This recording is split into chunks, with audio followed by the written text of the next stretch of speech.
Good afternoon, and welcome back to Asgard, and welcome back to our Stranded Forever modded Minecraft Let's Play series. So, last episode, of course, we automated wood.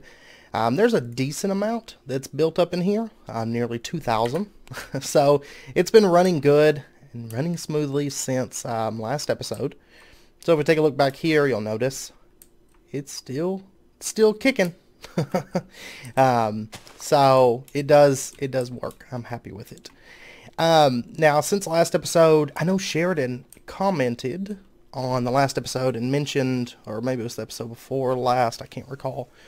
But anyway, he commented the other day and suggested that I try doing MC Edit and just shifting the base. So I'm going to do a little bit of testing because I know with some of the most recent updates, Stalker said that his world was fixed now. We still have a ton of sand, by the way. And by the way, I get a massive lag spike when the sand starts rolling in. It's kind of laggy, so if that does happen, we will cut for a minute and wait for the sand to pass. Probably within the next couple episodes, we're going to set up a way to not have that sand. There's an item that we can make to prevent the storms from passing in the area.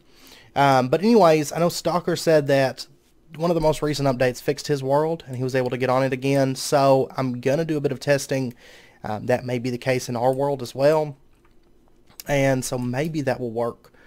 Most of my building time I spent back here kind of planning. There's some mobs down here. There's like a hole in the ground, and they're spawning. You can see them on the map. And they're spawning, and it sounds like just a pit of guys down there. But anyways, I spent some time working in here. I haven't done these walls just yet because I need to do some math and some counting and figure out if this is the exact size room that I'm going to need. I think I'm going to have to expand it out this way, I think. Just a little bit. So, because of course we're going to add steam turbines into this room once we get the wither on farm. Because right now we've got enough power. I'm not concerned with power right now. But before we reach the point of being concerned, what is this? What is this magical torch? That's a dweller. Okay. Anyways, but I want to just do some math and make sure I have enough space for all my steam turbines that I want. I also considered maybe putting them into the walls. I think that would look kind of cool. But then I've also considered putting them around the reactor. So I'm going to do a little bit of math and figure out what I want to do, because we may end up stacking another reactor on top of this, and I just want to make sure that, you know, I'm happy with everything with the room. I know the ceiling is going to probably rise a little bit, just because I don't want this to be like, oh, well, same ceiling. I want it to kind of go up, and I want this to be a rather high ceiling area. And we'll probably do some alternate power sources up top. We'll see. I'm still kind of planning that, but I did get this area built. I think it looks a lot better. I do kind of like this. I kind of like this design, and I love, if you watch my Sky Factory 2.5 series, you know that I love these big pillars. So I was like, yep, got to do them in here. With high ceilings, I want, you know, the tall structural pillars coming up. So we still got a bit of work to do in there, but I was kind of doing a bit of planning and working with that, and whatnot. And I've done some testing with the world to see, you know, will I need to MC edit. So far, nothing new that I added has vanished. I haven't rebuilt the void miners and stuff like that just yet. So that's definitely something I'm going to have to work on. So depending on if I need to shift the world and all that, I'm kind of waiting. I'm kind of biding my time to be like, okay, am I going to have to shift this or not? But like me and him were talking, it could just be some kind of corrupted chunk issue, and maybe if I shifted the build over, that would help it. So it's not going to give me any kind of advantage. It's still going to be the same base, but basically just to give you an idea, it's just going to hopefully fix our issue. So anyways, today, like I promised, like I've been promising for the last few episodes, but of course something generally came up. Today we are going to be working on autocrafting. We're going to get that situation sorted and dive right into the autocraft. Okay, they are still working. It's just not showing up in NEI for whatever reason. So anyways, we can get our calculation processors. And what we're going to want is going to be some crafting units. So we'll go ahead. I should probably get more of those being made, right? Alright, so we'll get our 2 crafting units to get started. That sounds good. And one of these we're going to go ahead and upgrade into a crafting storage. So basically what crafting storage is whenever you order a crafting recipe, just like whenever you store items, of course, that crafting, that whole crafting process is going to take so many bytes of information. And of course those bytes are returned, you know, they're freed up, let's say, whenever that crafting operation is finished. But if you intend to order some really, really big orders, you know, you're going to have to scale the size and the amount of storage that you allocate per CPU. So we'll get into CPUs and how those work shortly. But I tend to go with either a 4K or a 16K. 64K is a bit overkill unless you're ordering like some big orders, like hundreds of those like tier 6 solar panels or something like that takes a lot of steps and a lot of processes and just a lot of stuff going on. Generally a 16K is pretty solid, and 1K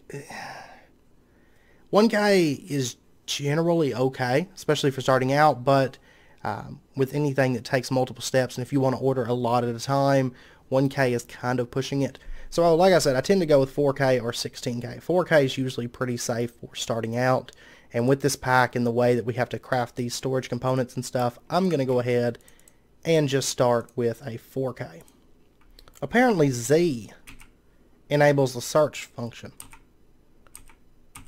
So like there's nothing in here called crafting Z, but yeah, apparently that enables the search function. I was like, wait, what's going on? Why is this on here? That is the reason for the season. Let's go ahead, grab our calculation processor. There we go, there's our 4K, and then we can just combine this with our crafting unit. So we'll get our 4K crafting storage, and we got the next gen crafting achievement. Oh, I will say that we're going to get back into the quest log. There's been a lot of quests added, have totally fallen behind on quest log because certain things were added that, you know, really made sense. I know there's been a lot of changes that made sense to the quest log, but it was after I'd already passed that point. So I'm going to go back through probably between this episode and next, catch up a lot of those quests. I mean, there's a lot of stuff that I've done that I'll just have to remake and do, like the heat protection, the cooling coils, stuff like that.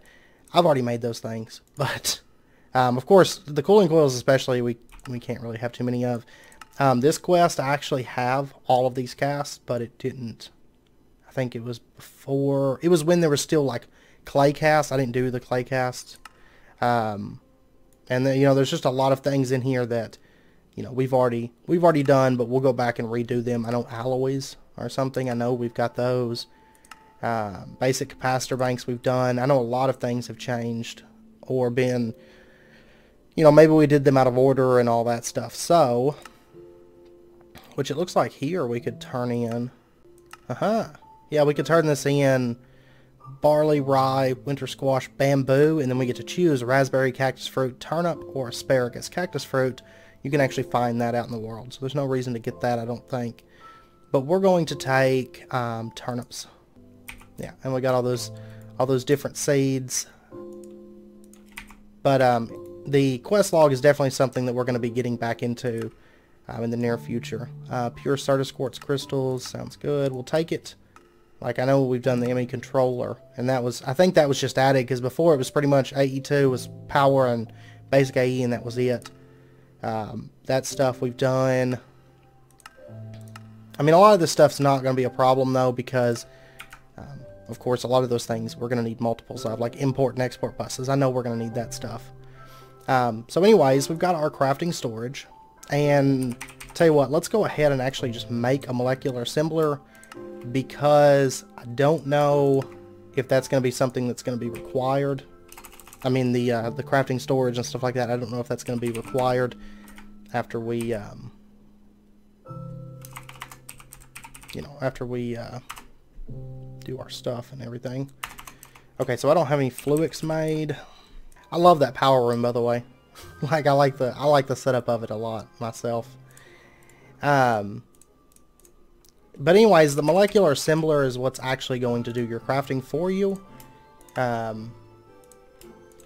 It's pretty straightforward. We'll cover it more once we actually set it up. But this is for like basically anything that's handcrafted, like this kind of stuff, is going to be done in the molecular assembler.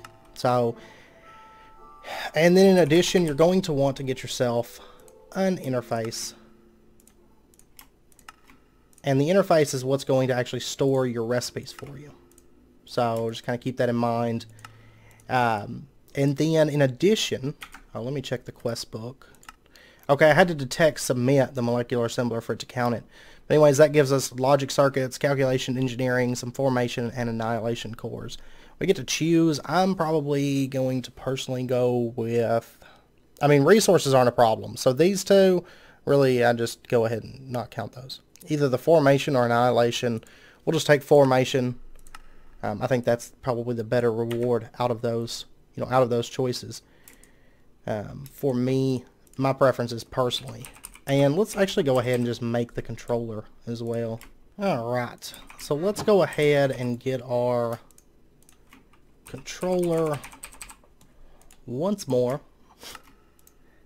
And I'm not too concerned with making that, because that's something we're going to need more of those eventually as well. Yeah, see, I have to detect submit now. And we get 6 ME glass cable, 2 pure nether quartz, and an acceleration card. So that is actually a very, very good reward. And that looks like the end of that quest line. Alright.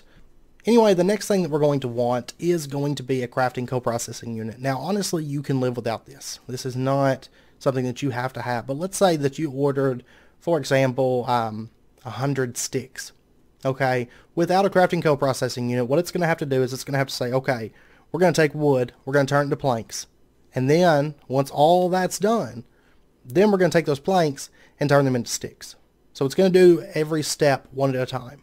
But the more crafting coprocessing units that you have, the more steps that it can do simultaneously. So it could, be making planks from the wood, and at the same time, all the planks that get made, turn those into sticks for you.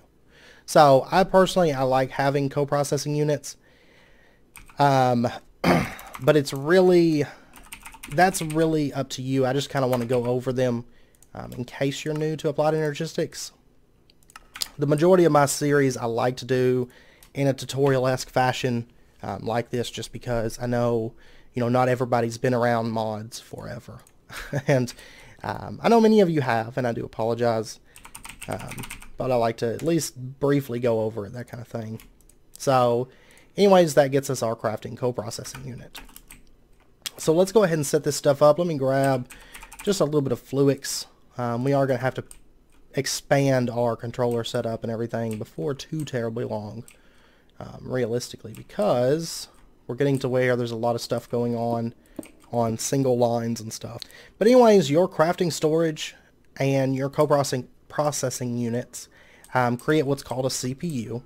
And so basically, if I was to put this down, you'll notice that it changes and these sides turn gray and everything. That means that it's formed. And basically, you can create a CPU of scalable size to whatever you need. And as long as it is a square or rectangular shape, at least some kind of a box shape, then it will form. So if I was to take this crafting coprocessing unit and set that down, you'll notice that it changes, and this is now a valid multi-block with 2 pieces. Now if I was to put a piece right here, it wouldn't form. All these would go offline because it's no longer a valid multi-block, because like I said, it has to be a square or rectangular shape to form. Now, the more crafting storages that you can add 1Ks in with 16Ks and 64K. You can mix and match. The same with crafting coprocessing units. Of course, they're only, that kind. But basically, you can mix and match with the multi-block however you see fit, however you like. And you can also add what's called crafting monitors to it. And these, I'm not going to make one right now. But basically, if you attach a crafting monitor to one of these CPUs, it becomes part of the multi-block, and it allows you to see what the CPU is currently working on. So you can look at the monitor and see at a glance, okay, this is making vibrant alloy, or, you know, whatever. And that's pretty much how CPUs work. Now, one thing that I will say is that you're better off making multiple CPUs before you start really making over-the-top super CPUs with like 64K crafting storage and multiple crafting co-processing units. You're better off, at least early on, doing multiple CPUs, because let's say you ordered all those sticks. Well, sticks aren't a good example, I guess. Let's say you, because they're so quick to make, but let's say you ordered like 30 octatic capacitors. Okay, this CPU says, okay, I'm going to work on these octatic capacitors. And of course, that's going to take a decent while, making all that vibrant and energetic alloys and crafting all that stuff. It's going to take a while. So if this was working on all those octatic capacitors, and then I wanted, say, 100 crafting tables, it's going to say, well, you don't have any more CPUs, because this CPU is currently working on something, and each CPU can only accept one job at a time. So that's why you're better off having multiple CPUs. We'll probably do at least 8, maybe more, because especially later on down the road, when we have stuff set up to say, our AE system's plugged up to machines and all of that, and we're saying, okay, anytime that we have less than 5,000 of X item in the system, go ahead and make this. Once that starts happening, you're going to notice that a lot of your CPUs are tied up consistently because they're crafting things that you've told the system to keep crafted for you. So, like I said, I would suggest you make multiples of those before you really build out a big one. Generally, I'll do probably 2-3 crafting co-processing units, and then like a 4 or 16K crafting storage. And then, I'll move on, make another CPU, make another CPU, make another CPU, until I have a fair number of those, and that way I can order multiple projects at once. Because waiting for things is never any fun. So now that we have that done, now we need to work on the actual patterns before we can actually set up the interface and the molecular assembler. If you take a look in here, the ME pattern terminal is what we're going to want. So it is going to require an engineering processor, which I don't think we have. We're also going to need a crafting terminal.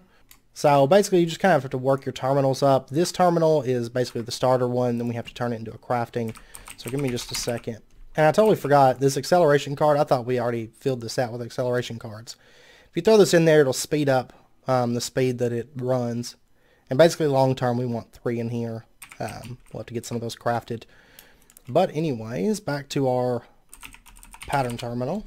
And there we go. We got the pattern terminal and we got the crafting maestro achievement. Now in addition, before we even bother with that, you're also going to want to get yourself some blank patterns. These are fairly cheap to craft. We are going to need some quartz glass. I'm going to go ahead and, 2 stacks sounds good. Let's go ahead. Let's snag ourselves a fair few of these. Why is it using pure? And then what we can do is, let's just get ourselves just a little bit of Fluix here and bring this over, and we'll throw down our pattern terminal. And then we can put these blank patterns into this slot, and we can start setting up recipes. Now you have 2 different options here. You have crafting and processing. We're going to start with crafting. We're going to go over it briefly, and then we're going to get into processing today, just so we can go ahead and cover all the auto crafting today, and I can begin expanding the system, because I didn't want to take off without you guys. So anyways, one of the first things that I suggest you teach it is how to make blank patterns, because this is something that you're going to be ordering and needing a lot of as you move forward. Now you can adjust these recipes. Like it wants me to use pure Certus. No thanks. We're just going to use standard Certus quartz. And once we have the recipe set how we like it, we can encode it, and you'll notice that it says it crafts 1 blank pattern with 1 Certus quartz crystal, 3 iron ingots, 3 glowstone dust, and 2 quartz glass. Now you can also set it to OR dictionary substitutions to prevent substitutions of input components. We're just going to leave it as is because we don't really have any substitutions. But if you're dealing with a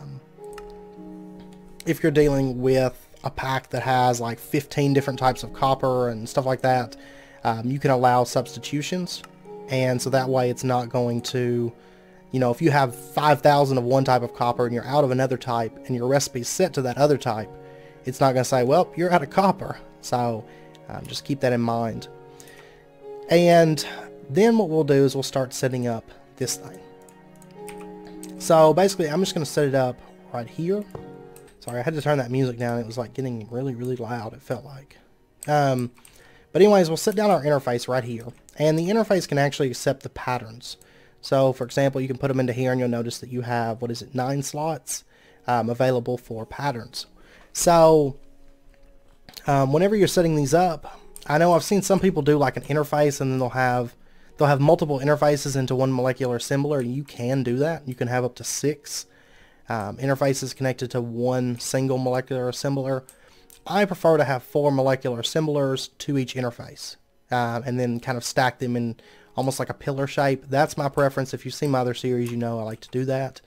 But basically, you're going to put your molecular assembler and attach it to your interface. I will say that starting out, you may want to do multiple interfaces to a single molecular assembler. That's just because it's cheaper. But down the road, it's nice because you can have multiple molecular assemblers crafting on the same recipes. So it does make things a lot faster, the more molecular assemblers to interfaces that you have. And so now what we'll do is we'll just plug this up into the system. And so you'll see that this kicked on, and we just got the Network Apprentice achievement, and that is for connecting up 8 separate things to a single channel line, which I don't know. Okay, this goes down and goes back over there. Okay. So anyways, now we have that, and so what we could do is if we wanted patterns, you'll notice that we have none in the system right now. We can request these, and we can say make 10 of these for us. And you'll see that right now we have all of the items available, and we'll go ahead and say craft, and you'll notice that it starts making those patterns for us. Wonderful. Now in addition, you can put speed upgrades in the molecular assembler to make it faster. I'm not going to worry about it right this second, but long term we likely will add those in and everything. Now starting out, I would suggest that the recipes that you make, I would suggest that you focus on recipes that you're going to be needing to expand the system. So for example, blank patterns, glowstone we're getting, iron we're getting, Certus we're getting, but quartz glass is something that has to be crafted. So let's go ahead and teach it how to make quartz glass. And we can just throw this pattern into here. And so now our system knows how to make quartz glass. So now, for example, if I was to pull out all of this quartz glass out of the system, and of course making a pattern requires that quartz glass that we no longer have in the system, what will happen is you'll see that it's going to have to craft that quartz glass. And you can see that there's our Certus, there's our glass, and it's going to make it for us. So if we request it, you'll see it took just a second longer, but it still made the blank pattern. That's because now it can use those different stages of crafting intelligently and say, okay, well, we may not have the quartz glass, but I can craft that quartz glass. So it'll just go ahead and run through, the crafting line and go ahead and make that for you.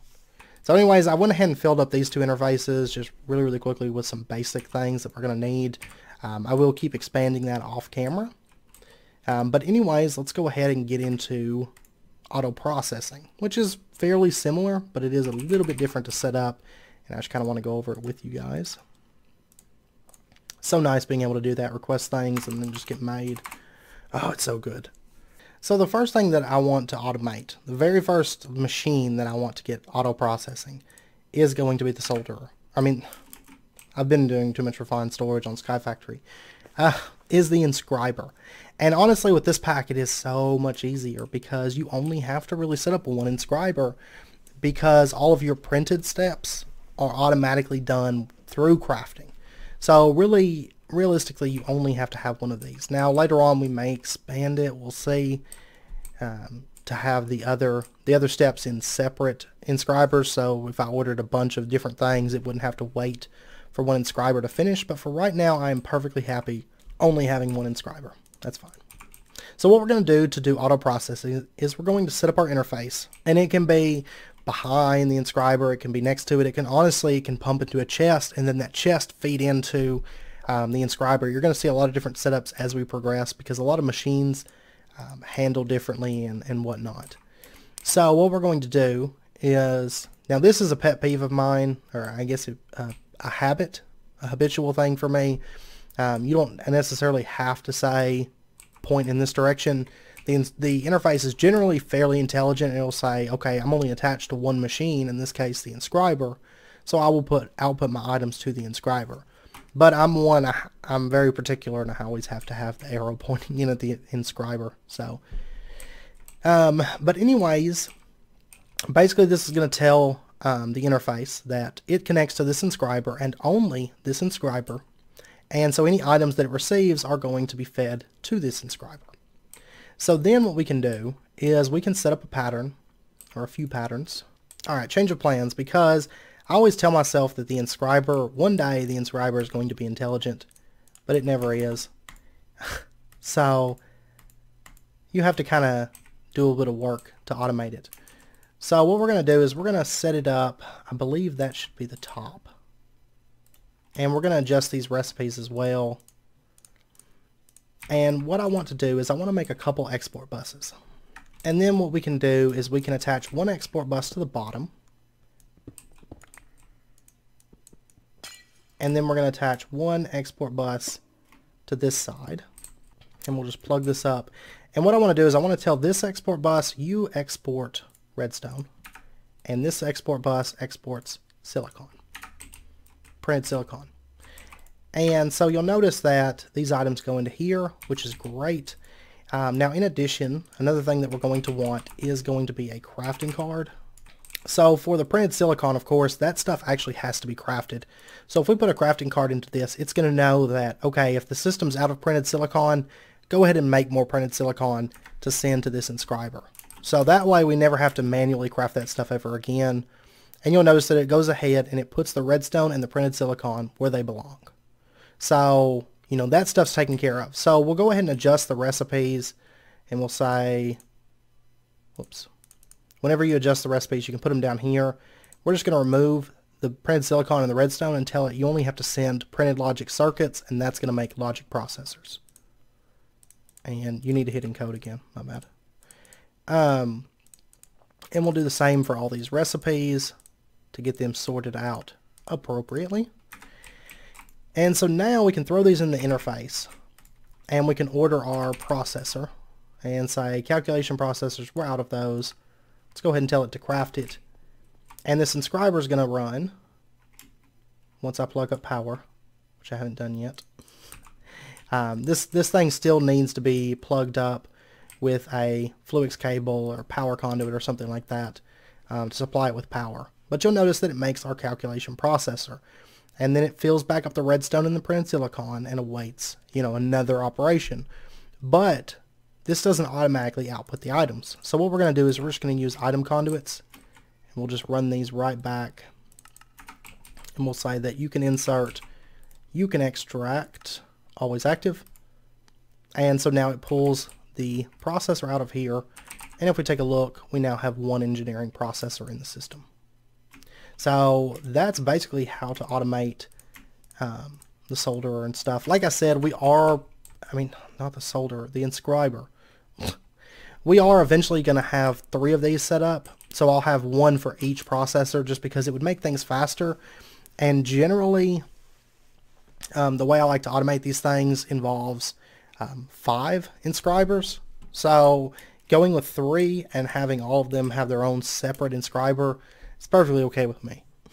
Because it will make things quite a bit quicker. Because especially whenever you start ordering like large amounts of AE stuff to really expand your applied energistic system and stuff like that, you're going to have a large combination of each processor. So when you only have one inscriber, even when it's only, when you have that one inscriber that's running all 3 different processors through it and trying to keep up, it does get rather slow waiting for that. So if we have 3 inscribers that each have 3 acceleration cards, it's going to make expanding our AE system extremely quick. So that's definitely something that we're going to work towards and get it set up and everything. But anyways, that's the basics of AE2 Autocrafting. So I'm going to do a bit of work between this episode and next, really expanding the system, adding additional molecular assemblers, setting up probably the other inscriber, or the other 2 inscribers and stuff like that. Maybe add a few more CPUs. And next episode, I'm going to go ahead and get things set up for Woot. Cool. But anyways, next episode, like I've said, we're going to be working on Woot. We will quickly go over a little bit of AE2, probably very, very briefly, basically the changes and stuff. But I am going to get everything from Woot Autocrafting, because that's the whole reason I didn't start Woot sooner, is because there's a lot of steps for a lot of that stuff. It's a lot of tier crafting and things like that. Generally, I like to have some kind of auto crafting in place before we get into really heavy tier crafting, just because it's a lot less of a hassle, realistically.